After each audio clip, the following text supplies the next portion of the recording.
Conrad just spent 3 days at the biggest EV charging show in North America. We want the unfiltered take, what's real, what's hype, and what it means for your home.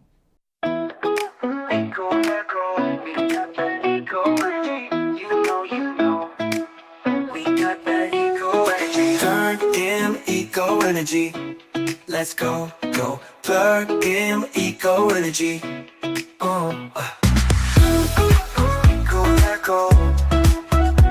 Go, that eco energy. You know. Conrad just got back from spending 3 days walking the floor of the EV Charging Summit and Expo in Las Vegas. 300 exhibitors, 5,000 people, every major player in the EV charging world under one roof. And we're going to get his unfiltered take. Conrad, paint the picture. How big was it really? What did it feel like walking in? And did anything immediately stand out? We're going to get into all of that. Oh, come on. But before we get started, we have never asked you guys this before. But if you would take a minute and subscribe to our channel, like the video, and hit that little bell, that way you get notified whenever we drop a new podcast. So that you can keep we up to see you speed. guys watching, and we're really encouraged by it. So thank you so much for all you do. So, Conrad, let's debrief. Yeah. So I don't know how many of you guys have ever been to Las Vegas, but walking in, it's, right off of the airport. It's like anywhere, unlike anywhere else that I've been to. Oh, yeah. I love Vegas. You walk right in, and there's slot machines right out of the airport. Everybody's there. There's a hustle and bustle that's a different kind than anything else that, like I said, I've ever seen.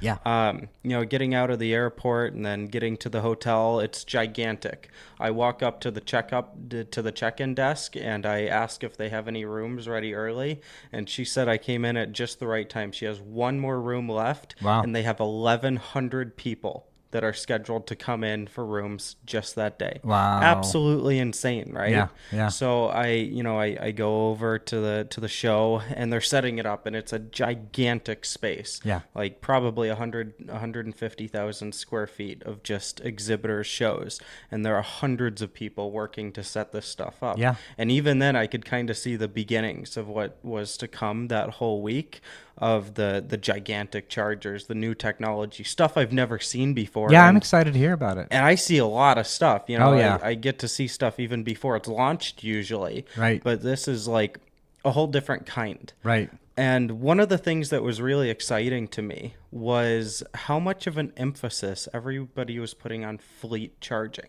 Oh, wow. Yeah. Yeah, that's a little spin-off. Right. It's not the normal. Okay. Because in the past, we've heard, residential was a gigantic takeoff. And then before COVID, right, the office charging was Right. one of the biggest things because everybody was driving their EV into work. Right. And then after COVID, as we know, so many people switched to work from home that the office charging kind of took a downhill. And then it was multifamily, right? Multifamily was and still is on the rise in EV charging. Yeah. But one of the interesting statistics that was thrown around quite a bit was that 85% of the fleet vehicles sold in America today are either fully electric or a hybrid. Wow. Did you know that? I didn't know it was that high. Yeah. That's wild. But think about it, right? How many times do we get an Amazon driver pulling All the into our time. driveway? Every day. And they're electric. Every one of them. Yeah. They're all electric. Yeah. Now, this is something I know I haven't told you. Okay. Amazon is switching fully to DC fast charging. Oh, wow. Right. That's a big switch. They're completely abandoning level 2 charging. Wow. Now, why do you think that might be? I'm guessing probably quicker turnaround on their vehicles. Maybe they're going to capitalize on the lower electrical rates in the off-peak hours and only charge in off-peak. I don't know. So that has something to do with it, Okay. right? Generally, the DC fast chargers are going to be able to charge their vans more quickly. Right. But there's actually a bigger reason Okay. that they are using those. I got to talk with a rep from a company that their biggest client is Amazon, and they only That's do a good DC customer fast. to have. Exactly, right? Kind of like ComEd, the checks never bounce. Right.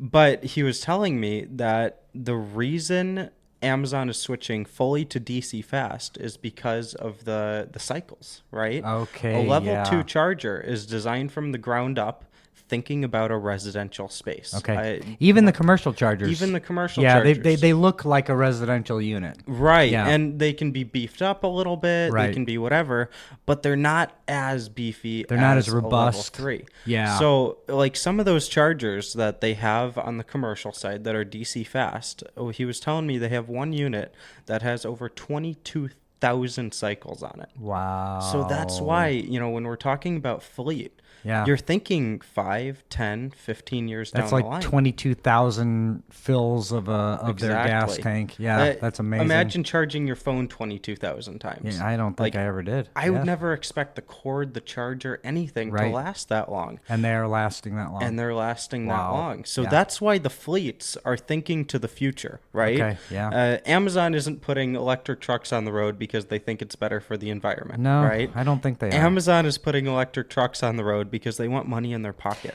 And we're gonna. I think that this coming week we get a chance to interview one of the fleet installs Yeah. we did. That'll be exciting. But I think the following week I really want to get into the weeds on electric versus gas and why more people are switching now than ever. What are the compelling reasons? And I know like we've gone through early generation, Gen 1, Gen 2. We'll talk about all that, and I don't want to get into that in this episode. But yeah, absolutely, EVs are here to stay, and now fleets are converting over. Yeah. 85% of the fleet market. That's an astounding number. It's gigantic. Yeah. And that's something that kind of caught everybody off guard. That's all delivery drivers. Wow. Even think as big as bucket trucks. So one really cool thing that I saw here was for bucket trucks and semi trucks, right? You know the standard like NACS port for the Correct. Tesla, and you know the J1772 or CCS1 port for everybody else, really. Right, yeah. But I'll bet you've never seen of this new port, and I don't think they've even really named it yet, but it's gigantic. And it's For designed trucks. for charging Didn't semi-trucks. Tesla come out with that idea? Tesla has a semi-truck that is supposed to come out, but Okay. we haven't seen it yet. No, yeah. It's Right. been, and they were putting infrastructure in for super fast chargers. Right. So Megawatt chargers, is that what they were calling them? Or? So they have megawatt chargers. Okay. At the show, there was actually a 1.2 megawatt Oh charger. my God. That's It's so much insane. power. Yeah. That And- is, that's like almost an entire windmill Yes. on one charger. Yeah, Oh my gosh. absolutely. But when we think about all the stuff that's happening in the world, Yeah. it makes so much sense that the fleets are switching over. Oh, right? 100%, You yeah. have the gigantic fluctuation in gas costs, which Yeah. is a hot topic right now. Oh, yeah. They're skyrocketing. We have a lot of diesel trucks in our fleet, Mm-hmm. and as with anything else, the reason why we didn't switch is because we didn't want to be the first ones. Right. The second problem was they were unavailable. We buy Sprinters. That's our truck Yep. of choice. And when I looked at the Sprinters for EVs, Amazon had captured every single Yeah. truck that Mercedes put out that year, so they were not available. Right. And then the other part of it was the batteries. Yeah. They weren't going to run as long and take us as far. Yeah. But what's driving me crazy right now, and we'll get into it, but every single time one of our diesels go in for service, it's a $2,000 to $5,000 bill, almost Yep. guaranteed. Yep. I just start the checkout with 4 digits because that's how you know it's gonna go. Right. Without getting into vehicles, did it feel like an industry that's figured everything out, or are they still trying to solve big problems? There's a little bit of both there. Okay. And that was one of the most interesting things to see is on the opening keynote, right? Yeah. They had a panel with a bunch of big names in the industry. There were 5 people up there that were all Okay. big names in the industry. And they were talking about at some point it came up the tax credit ending, Yes. right? And a lot of federal these tax a credit lot of gone these away. federal things ending. And it was so interesting to me because it didn't faze them. No. Right?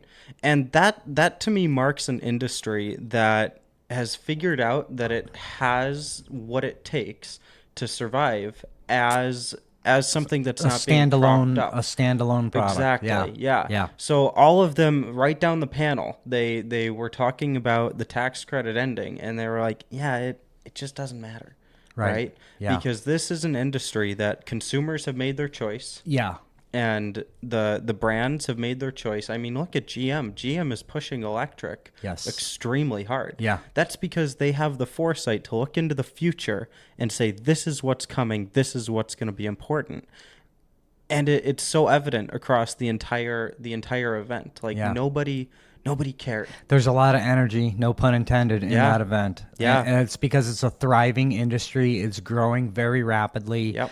Okay. Any big announcements or news from the floor that you can share?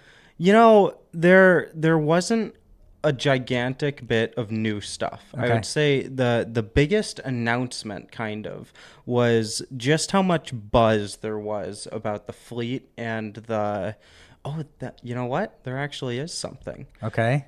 Do you know? Actually, it's funny because I just saw Conrad for the first time about 20 minutes ago. Yep. And so I haven't even had a chance to talk about the show. So this is really great interaction yeah. that we're having. And I'm learning as you are. Yeah, this would basically be the conversation we would Right, be having yeah. either way. So the president of General Motors Electric Division was Right. there. Okay. And he threw out a number that was extremely interesting to me. Okay. Because it impacts consumers very directly.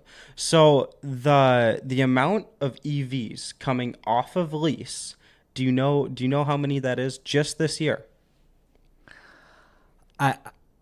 I wouldn't even be able to guess. A million? Over 300,000. Okay, So 300,000. over 300,000 EVs are going to be coming to the market. Right. The vast majority of them on will the be secondhand market. on the secondhand market. Right. The vast majority of them will be under $20,000. Wow. Right? Well, so this is like an industry first here. Yes. Because used EVs have been very rare. Yep. And then their first generation, you're not Yep. quite sure if you want it. Yep. Yeah. And now we've got some really big numbers entering the field. This is the first wave of secondhand EVs that isn't just Tesla. Right? Okay. Before now, it was basically only Tesla, and there were a couple of Nissans. But right now, we're getting Fords, we're getting GM, Right. we're getting everybody who Yeah. has made an EV is getting leases coming off of the market right now that are going to be available for a very, very compelling price. Right. And then you start to add in the gas savings and the maintenance savings. We are and- going to talk about all of that Yep. on an upcoming podcast because I switched over to an EV last year, and I don't want to say anti-EV, but I'm like, yeah, I'm not buying an EV. Right. I'm not like strongly against it, but after driving one for 6-7 months, I will never go back to a gas vehicle. And Yep. this is what most of my friends have said who have switched over. Yep. And one of the biggest and best things about it is I never have to run up to a gas station. Yep. I have not stopped at a gas station in 6 months. Right. And that's the reality of it. That's really, really, really nice for me because I really don't like getting gas. I remember the one time I had to take the gas truck in the morning because I had to tow a heavy trailer. Yeah. And I remember it was about 3:45 in the morning, and I was searching for a gas station. Right? And Yeah. in that moment, I was like, holy cow, I can't imagine what this would be like if I had just charged up the night before. Yeah. And that's Yeah. what consumers are seeing. Yeah. Now, there's another interesting thing that was brought up. I went to a workshop. It was about multifamily charging. Okay. Right. Yeah. And We're getting a lot of inquiries from multifamilies now. and I Right, think it's yeah. a growing concept. Yeah, and there's a new law that was passed in California Uh-huh. that says if you have a 100 unit apartment building, just throwing out a random number, 100 unit apartment building, you have to have 100 spots in your parking garage that have an EV charger there, because that's what they're seeing is they're literally going to need that many spots for EV charging. Now, it's California, right? Yeah. Tongue in cheek, but Illinois is not usually far behind California. Right, Yeah. exactly. So stuff like that is the trend that we're seeing coming all the way across the You know, country. but the numbers are compelling for apartment owners. Mm-hmm. They're seeing upwards of $100 a door more Yeah. in rent. Access to EV charging And then you can charge for overnight charging. So I want you to think about this differently, Okay. right? So there was a property manager who works primarily in California, Okay. who manages over 100 apartment buildings, Uh-huh. right? And he was saying that when he talks to his owners, we now have to reframe it as an industry. We've dug ourselves into a hole as electricians, kind of framing it that way. Okay. Right? All right. So here, think about it this way. Now, I don't know, honestly, I don't know if you've ever lived in an apartment building, but many people have. I haven't. And generally, there's a fitness center, Okay. right? Yeah. And you don't pay for that fitness center. That's just there. That's an amenity. That's Right. something that many people wouldn't consider having an apartment building without. Think about internet, right? Internet is largely put in with your rent, right? Okay. I don't and know. you don't think about it because that's just something that you need in order to live there. Yeah. And if you couldn't get internet at your apartment, chances are pretty good you're not considering that place. Oh, 100%. Now that's how EV drivers think about charging. Yeah. Right? Hey, Yeah. I have an electric car. This is my means of transportation. Now, how does this mesh with the need? We already know that EV drivers, I mean, based on demographic data, this is all we can go by, but EV buyers are generally, and I think we covered this in podcast 1 or podcast 2, Yep. where the EV owners are typically, higher income, Yep. better credit, better tenant, longer stay. He talked about that. Yeah. He talked about that as well. He was saying that like his owners now, when they see an application come across, and you have to fill out what car you have when you make an application. Like if you have a Tesla, that's almost an instant in. Oh, yeah? Because they see almost no, like those people are the people that get their security deposits back. Yeah, Right? yeah, Because that's the way that it We're not is going to right profile Tesla drivers, but they seem to be pretty good people overall. now. Right. And that's electric in general. Okay. Is just moving in that direction, and people are going to start to see it as an amenity. Yeah. And they already are in many parts of the country. All right, let's get back to the trade show. Were there any names your customers would recognize? Any high profile people there that you remember?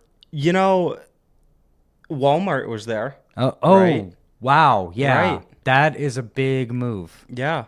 So Yeah. Walmart's head of EV development Yeah. was actually there, and he was on a panel that I witnessed. Uh-huh. And I hope you gave him a card.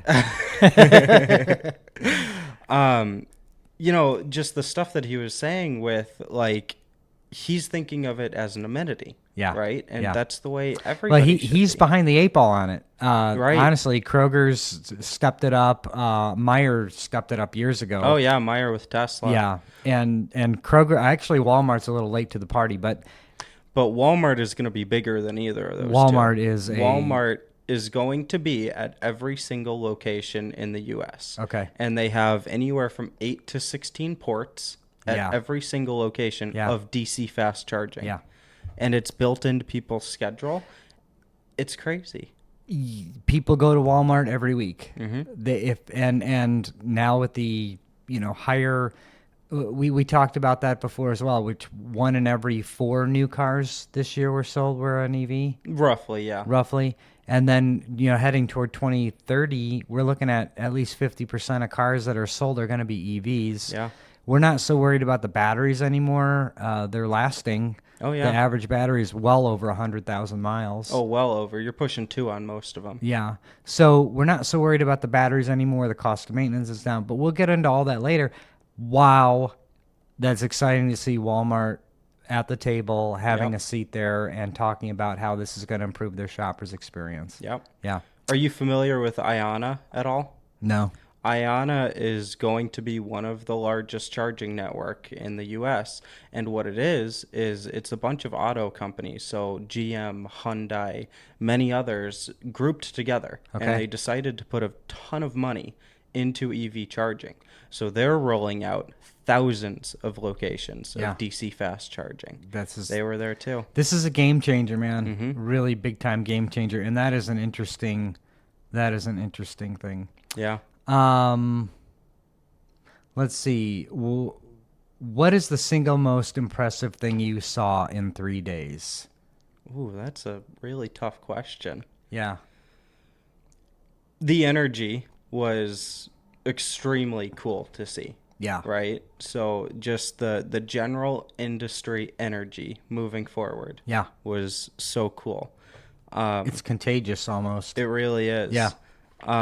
The sheer amount of like chargers that are out there, right? So many people want a seat at this table. Yeah. So that was extremely cool to see as well. A lot of them are, and you can see the competition between the companies, and they are all pushing hard Yep. to be a forefront runner in the charging world. Yeah. Yeah.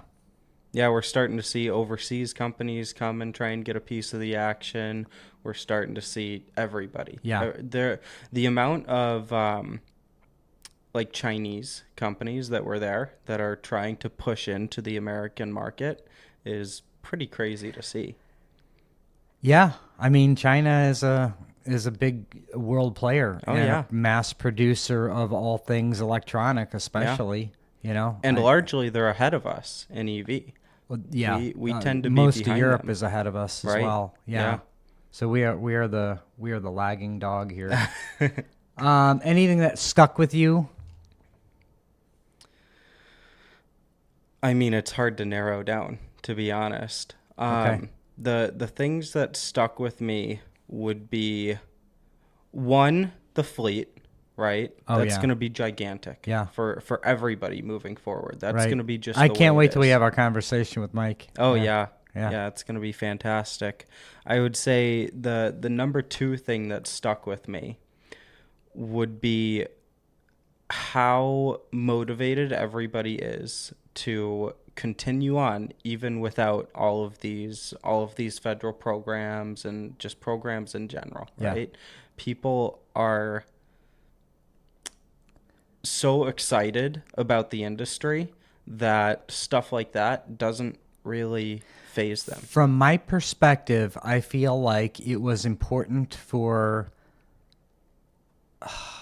the incentives to start the momentum of the movement Yeah. of electric vehicles. Absolutely. Right now, though, we've got people who are interested because they've developed that industry to a certain point now where it is affordable for most people Yeah. and it is a really good option for most people, and you're like the fears of infrastructure not being there are Yeah. being diminished, especially with people like Walmart.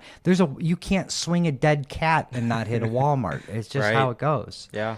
So a lot of the show was about charging infrastructure, but what does that mean for the regular homeowner's electrical system? How does this go back? You know, we're bringing it into a lot of our customers. We do hundreds of residential EV chargers a year. Yeah. How does that layer into there? What did you see going on with the residential side of things? Well, there's a lot of momentum, right? Okay. So the residential side was like the first side to fully develop Yeah. in my eyes. That has been something that companies worked really hard at Yeah. to get that just right.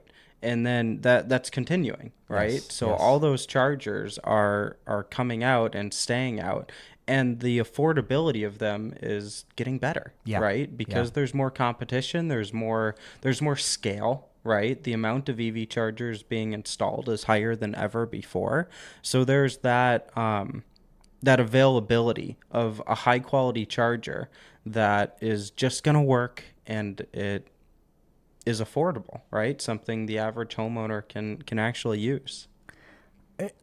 We've got an interesting question here. What's the gap between what manufacturers are promising and what electricians actually see? Right? I know faster charging, you know, but what we have limitations with our existing electrical systems. Did you have any smart panels? Did you see anybody there with smart panels, or we oftentimes, you know, are talking to people about that as far as you know, being able to handle the additional load on their electrical system. Right. What did you see with regard to that there? So it wasn't as much a residential show Okay. as a commercial show, right? Okay. So the focus was definitely on the business. Yeah. But where I see that shine through is with talking to people, Okay. right? Talking to fellow electricians who are in the same boat as us, trying Yeah. to make this work for all of Yeah. our customers. Yeah. And those are the guys that are really talking about stuff It's like challenging. You know, it's Right, challenging yeah. because we talked about in our last episode, we're asking our home electrical systems to power transportation. Right. That was a big takeaway last time. It's flaring its ugly head again now Yep. as we look at how do we transition from gas stations to garages as far as fueling our vehicles. Right. When we go through that process, we will have to update and upgrade some of our components. But when you look at the long-term savings of owning an EV versus a gas vehicle, the numbers are unbelievably compelling. Right. So I guess we'll go ahead. So something that shines through there is there were a lot of utility companies there, right? Okay. And the utilities are often thinking about it with much more foresight Yeah. than your average electrician or your average homeowner. Well, yeah. So they're already putting in the infrastructure and getting ready for the, for lack of a better word, the EV revolution, right? Yeah. When everybody is eventually driving electric. So they're already starting to lay the footwork to allow every house to have a 200 amp service and Yeah. to be able to keep up with that demand and Yeah. to make sure it stays affordable, right? We're looking at a project now that I'm sure you're aware of where the guy already has 2 chargers and we're looking at putting 2 more chargers at his Right. house. Yeah. So this isn't something that's going away. It's not Right. something that is a fad. If you want to make sure that your home is future proof and, you know, especially the next generation that's coming up that are looking at EVs going, wow, that's a really great idea. I don't know why my parents don't switch over. Right. Which a lot of the reason why I switched over is because, you know, you were pushing me on it. Right. So, hey, get out of that diesel truck and get yourself a real car. Okay, so let's go to, was there any talk about bidirectional charging there? There was. Okay, So- because that's one big thing I'm interested in. Yeah. So there are 2 different, very interesting perspectives. Define for me bidirectional charging first. Sorry, I get a little ahead of myself. Keep in mind, I was just around this industry jargon for 3 days. Yeah. So bidirectional charging is where your vehicle, right? Typically, your setup is electrical panel goes to the charger, goes to the vehicle. Right. That's one way, or single direction. Right. To keep it simple. Now, the bidirectional part comes when the vehicle can then send power back through the charger and back Right. to your electrical panel, Right. and either sell it back to the electric company or use it to power your house. in a Why power would we outage. want to sell that back to the power company? So in our area, Yeah. we have variable pricing based on the time of day. It's Yeah. called hourly pricing. Yes. And this is a thing that fleets are talking about, that residential customers are talking about, Yes. and that we are thinking about trying to prepare our customers as best as possible Yes. for it. And it's already a thing. So during your peak times, right? So when do you use the most electricity? When do people use the most electricity? It's when they're getting ready for Afternoon, work. yeah. Early morning, Yep. afternoon, yeah. Exactly. So that's when you see your peak electricity usage hit. Right. And that's when the electricity is most expensive. Right. Right. And then overnight, pretty much only EV drivers are using electricity. Right. Correct. So they're charging their car overnight, and that's it. That's Yeah. all the electric use.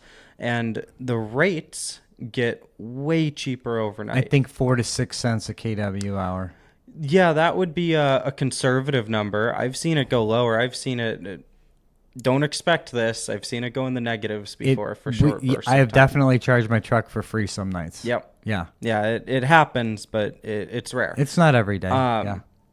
And what we're trying to do is capitalize on that. Right. Because the reason the utilities are charging more money, believe it or not, generally is not because they just want more money. It's Right. generally because they're trying to incentivize people to use less electricity. Right. Because when something costs more, you do it less. Well, also demand. And they can only Right. produce so much. Right. Yeah, that's the driving factor behind why they want to incentivize people to use less electricity. So bidirectional, back to Yep. bidirectional. Exactly. So if I have a variable rate in my electric rate, which we do, and I charge it overnight at 4 cents a kilowatt hour, Yep. and then my smart panel sees our electric rate go up to, and I've seen it as high as 60 cents. Yeah. On the flexible rate. Right. So if you're in like summertime, hot outside, everybody's running their ACs. Yeah. What do they call that? Hourly pricing. Hourly pricing. That hourly pricing spikes, Right. and so then I can then, instead of using power from the grid, I can use my vehicle to power my house Yep. when it's on those peak charges, and then back to overnight when the charging goes low again, or when the pricing goes low again, I get to fill my truck back up at 4 cents a kilowatt hour, saving myself effectively 54 cents a kilowatt hour during those peak times. Correct. That's Yeah. exactly how it works. Yeah. Now, the other thing that can work for that is the battery backup, right? Yeah. So if you have a battery backup integrated with your smart panel, it does Yes. it all automatically. You don't have to go plug your truck in, Man. unplug your truck, nothing. It just, it's really high right now. We're going to use some off of the battery. Yeah. And then overnight, it's really cheap again. We're going to charge that battery up for the next day when it gets This high is again. so cool, man. And that even has a name. It's called distributed generation. Okay. Right? Yep. So you're generating electricity over the night to charge your battery, and then Right. during the day you're using it to power your house. Yeah. And it works, and It's- that's the way the future is moving. I mean, it's really brilliant. Mm-hmm. And I so the bidirectional, they okay, back to what they had at the show, because bidirectional has been very limited. There's only a few models that have it or that allow it, and there's certain equipment you can use. But as the vehicles are becoming more mainstream, I think more companies are probably going to look into that. So one of the things that was announced at the show is that every General Motors vehicle that ships from this point forward will be bidirectional capable. I need to trade the truck in. Your truck has it. Okay, Your truck perfect. actually has it. You're good. But they're bringing it to every single model. How big is the battery in my truck? 211 kilowatt. 211 kilowatt hours. Yep. That's amazing. Yeah. That's a huge battery. It's a gigantic battery, Yeah. and it can output at a rate that could reasonably power our entire house. Yeah. So at some point we could go completely off the truck and onto Right. off the grid and off of the truck. Yeah. Yeah. Yeah. So equipment wise, are they getting, is that price point coming down a little bit? Because I know it was pretty high. So it's still pretty high. Okay. There are more, like, they're opening it up, right? So previously, the General Motors charger was the only one that would be able to do that. Right. They are opening it up, opening up the floodgates. And so I to think speak. it had to do with UL certification for that. It was much more the actual engineering behind it. Got it. Right. So it's much easier to make something work with something you built. Right. Right. It's Right. much harder to make a standard that somebody else can build something with to make your technology work with that. Yeah. So they're opening that up. So I've been told by Emporia is a big one that's pushing bidirectional. I've been told by Emporia that they're going to have a product out later this year Wow. that is capable of that. Okay. Now, it remains to be seen, but Hey, that would be really cool. I would love to see it. Yeah. Yeah. Okay. Enough bidirectional. What about smart charging, managed charging, and grid integration? Well, was this front and center at the show, or was it just kind of an underlying current? That was talked about pretty often. So Okay. managed charging is really important, especially on the fleet side. Right. So and that was really big. So one of the people that I was at a workshop with was his name was Shmuel, and he was from PG&E. So Yeah. the Oh, yeah. California the California utility. Huge. And he was the one that orchestrated the large switch to EV in their fleet, right? Okay. So picture So because PG&E is on EVs? so PG&E has a goal to have 40% of their fleet converted to EV by 2030. Right now, they're at about 15% conversion. They have a huge fleet. They have over 4,000 vehicles. Yeah. So they have... That's a big commitment. This was very, very interesting for me. Yeah. So they have over 200 locations, Yeah. right, that house different vehicles. Mm-hmm. All of those locations have EV chargers. And the way that he did it, because you can tell he's an engineer, he built out the entire thing to have smart charging and have a mix of level 2 and level 3 chargers, right? Yeah. So he figured out that their average vehicle drives 83 miles a day.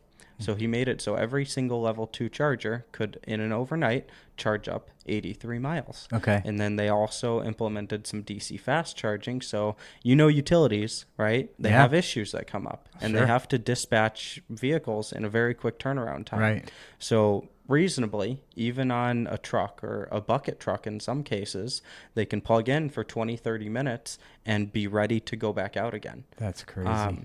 And that's all accomplished with managed Yeah, power, because yeah. all of those chargers are set up for 80 amp operation, right? Okay. But if you have 4 chargers at 80 amps, Yeah. that's 320 amps that Yeah. or actually 400 because of continuous load Right. NEC, right? Right. So he has dozens of chargers at every single spot. He doesn't want to pull 4,000 amps to No. every single location. Yeah. So what they do is they make it so that in software it's managed, right? So say you have 400 amps that you can use, Yeah. right? One car plugs in. Right. That's 80 amps, right? It gets the full 80 amps. Okay. Second car plugs in, 80 amps. Third, fourth, both 80 amps. Now, what happens when you plug in a fifth car? Are you just going to trip your main breaker and then none of them charge? Right, right. So what it does is it immediately takes down the power to make it even amongst Across all the the board. vehicles. Yeah. Right. Okay. And that's one of the biggest things that is making this possible. And that's managed charging. Yep. Smart charging Smart is what they charging. call it. Yeah. Exactly. So yeah, very widely talked about. It's real. It's here. It's ready to be implemented anywhere. They've been doing it for over a year with very little problem. That's brilliant. Yeah. Commercial and fleet charging was a clear big part of the show. Are you seeing more local businesses asking Eco Energy about this? Oh, absolutely. Yeah. It's by the day more and more are talking about it. Yeah. You referenced it earlier, but we're actually next week we're going to have one of our fleet customers, the owner of that business, come on the podcast and Yeah. talk about his experience moving his fleet to electric. And that's really important to be able to see, like, hey, this is a real business owner that made this switch, and how's it working out for you? Right. And I think you're going to be really happy with what he has to say, because it works really well. And like we said earlier, 85% of the fleet vehicles sold in America today are EV. That's so crazy. It's moving that way. Yeah, we get a lot of calls for that. So, what do you think that you saw at the show is 5 to 10 years out from Illinois drivers? The megawatt charging. Yeah. Megawatt charging and solid state batteries are the two Oh. biggest things. So Okay. solid state Whoa. yeah. I've never even heard of this. So you really? No. Okay. So solid state batteries have been talked about as a concept Yeah. for the past 5 to 10 years. Uh-huh. And it's a completely different battery chemistry, right? Right. So right now your battery is made out of a material called lithium. Yeah. Right? And it's mined, it's used, and for what it's highly worth, unstable. it's a very good battery, but Oh, yeah. it can be unstable. They manage it very well. There are very few problems. But these auto manufacturers have been dumping billions of dollars into research on solid state batteries. Yeah. Because they're much more energy dense, right? Really? We could reasonably see 1,000-mile capable EV out of a solid state battery. Wow. 1,000 miles. Your truck with 200 kilowatts can do 500. With a solid state, Yeah. it could likely do, or did I say 200? I meant 500. Yeah, my truck is 500, yeah. Right. With a solid state battery, yours could likely be 1,500. So would that be something I can swap out at some point? No. Okay, so it's a completely different It's animal. a completely different animal. Okay. And this actually wasn't talked about at the show at all, because it happened literally while the show was happening. The first, EV with a solid state battery was sent to a lab to third party test while we were at the show. It was a Taiwanese company called Donut Labs made the Really? first solid state battery and sent it to an independent testing lab. That's wild. Right. So 5 to 10 years out, we're looking at solid state batteries on probably most cars. That would be, as long as everything goes right. Yeah. That would be amazing. How's the cost relative to the lithium? It's going to be competitive. Comparable? Yeah. Okay. It's an incredible technology. It can charge faster than the lithium can. Yeah. You can pump more energy to it at a faster rate.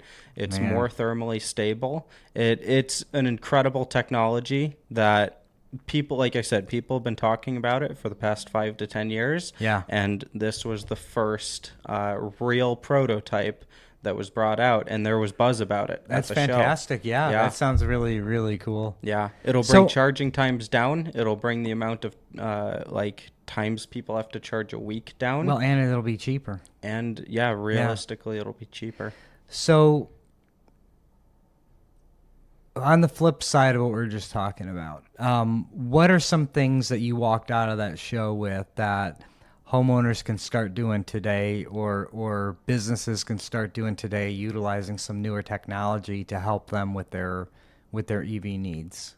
For homeowners, Let's start with homeowners, and then we'll talk about fleets. for homeowners, if you have an EV already, right, then you need to enroll in a variable rate pricing. Yeah, scheme, absolutely. because Yeah. that's gonna help you out driving. And an EV. charge at night, charge off peak. Exactly. When you get home, and all these chargers are programmable. Yep. All You- the good ones. Oh yeah, when you set it on your app, Mm-hmm. and like mine will not start charging before 9 p.m. unless we override it. Right. So we start charging at 9 p.m., which is off peak, and it charges to 6 a.m. Yep. If it needs it the whole time, then yeah. If not, then it just stops and cuts out whenever we're done. But we just make sure to charge it off peak, so we're not, paying big money for electric. All right. So a Sorry. couple other things for homeowners. Yeah. The big three would be look at used EVs, right? Okay. Because there are going to be a lot of them coming off the Market's line. going to be flooded. Yep. Okay. Think about smart panel upgrades, because that's going to be very important when we move forward to these. So we've got a smart panel sitting in the shop right now. Yep. It's going to be going into our house. I'm very When's excited. it going in?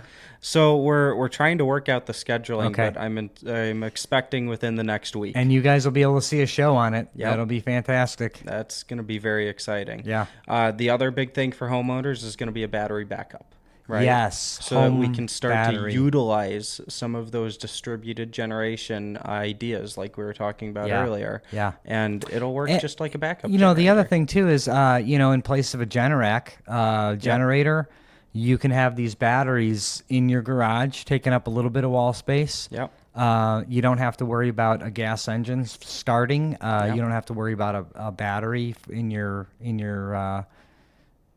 generator not working or whatever. It's the And smart panel will switch it right over. it switches in 16 milliseconds. Okay. You won't see your lights flicker when your power goes out. You literally won't know, except it'll send you a little notification on your phone saying, hey, we're using battery now. Grid's down. Exactly. Grid's down. Look at your neighbor. They're out Yeah. of power. Tell Yeah. them to go get a battery. Yeah. Wow. That's crazy. But those are the three big things to look out Okay. for on the homeowner side. Okay. On the business side, you're going to want to look out for all of your competitors are going to switch to electric, and they're going to be beating you. because it's saving them so much Exactly. money. Yeah. Literally tens of thousands of dollars a year, if not hundreds of thousands Yep. of dollars a year. Yeah. And I would say call us, right? Yeah. Give us a call. Yeah. We'll come out and tell you exactly what it's going to look like to bring in EV charging to your fleet. And we'll do it for free. Yeah. Because you're going to have to do it.